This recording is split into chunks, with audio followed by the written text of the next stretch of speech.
Greetings, my fellow audience. I'm Jake Allen Graham. I'm reviewing 2009 PG rated Dragon Ball Evolution, the live action only attempt of Dragon Ball in America. And last, and first, I give this 6 points out of 10. It is mediocre. It ain't as bad as people saying, but it ain't good. It's about as good as any of the Marvel movies by Marvel Studios, or the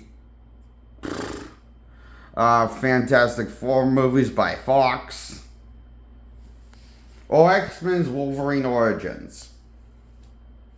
You know, it's as good as those movies. It's decent, watchable fun. It has a hot chick in it playing the girl, Goku. I'm not going to say his name right because I refuse to believe that that's the character from the show, Goku. So I'm just going to call it Goku Jr. Wannabe Reject. Or Goku Reject .01, 2.1, or Goku 2.1 Reject. Because, look, he's not recognizable as the character that he's named after. So he's playing like a generic action hero in this movie that's a teenager with hormone issues and just wants to get fucked by a hot girl named Chi-Chi. Even though he's a martial art expert. Training with his uncle all the time until he gets killed, blah blah blah, by a mysterious figure called Piccolo. So he has to get these Dragon Balls raced before Piccolo gets them for some reason. In the show, it's better explained the Dragon Ball mythos. In the movie, it is vaguely explained. The mythos of Dragon Ball MacGuffins. Of all 7 Dragon Ball, I think you get all 7s and stuff. And what they do, and what Goku is. Now in the show, we know he's a Saiyan, and we know the mythology of Saiyan fans. But in the movie, it's unclear if he's a Saiyan or a human. I mean, we know he's interested in girls. God, this Goku is interested in girls a lot. He's hornier than most sluts are for fictional films written in. He's more horny than any female slut from a fictional fantasy.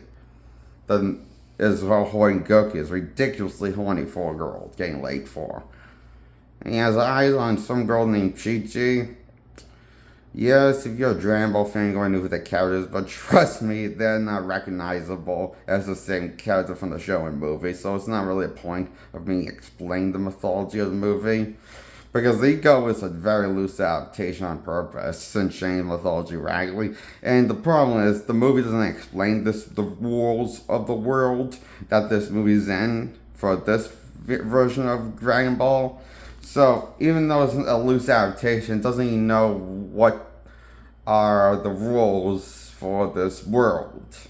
And what's the world building for this version of Dragon Ball, even though it's frankly a loose adaptation, an Americanized version of Dragon Ball. That takes place in America and in our world modern times. So you can tell, like, the writers didn't obviously put very much thought into this world building of new Dragon Ball.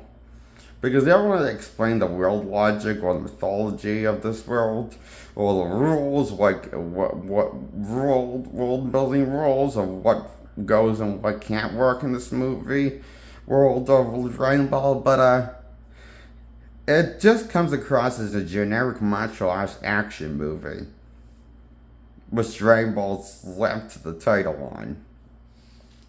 It's about as generic as a Ten Rings movie. And the character Shang in that movie.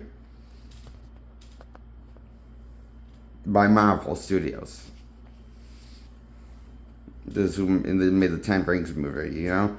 I can't say the first one, I can only remember the last title, right?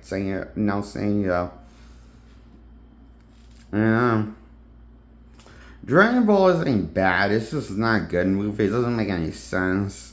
It has some nice visuals here and there, But some of the other half of half the visuals are decent. Half of the visuals are not so much roughly put together.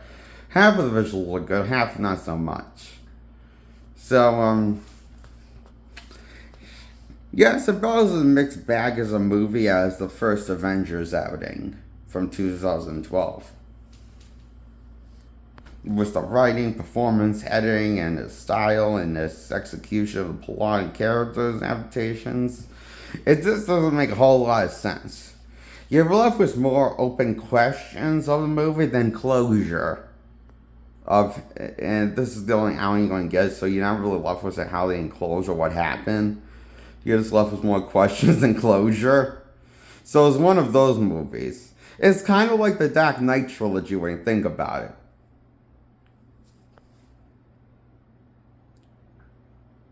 By Christopher Nolan. You have more questions than answers. And closure. Less closure, more just answers than anything else. Like, was that it? You know? What happened? Why does this make sense to this movie's filmmakers? Why does that happen? You know, stuff like that. But you realize your questions don't matter except to anybody except yourself. With this movie.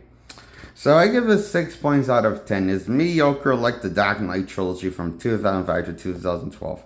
But that's for another video. Each Dark Knight movies.